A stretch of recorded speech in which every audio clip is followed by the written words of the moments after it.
Alright, so what we've got here is the Koenigsegg Agera R electric RC drift car, modeled after the Koenigsegg Agera R, which is a real car. That's pretty cool. Let's go ahead and open it up.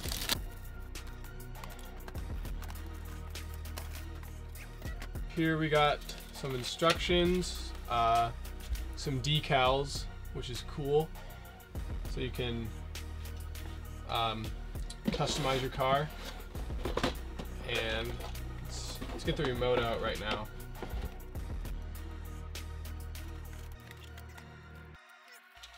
And now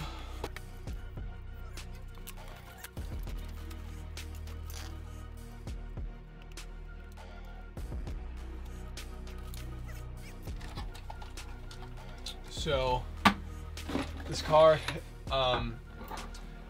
has got four-wheel steering, so all the wheels are enabled to turn, and working front and rear suspension. So you can see that it's a little bit there to give you some. So yeah, this looks pretty fun to drive. Let's go test it out. That was the worst one I've ever done.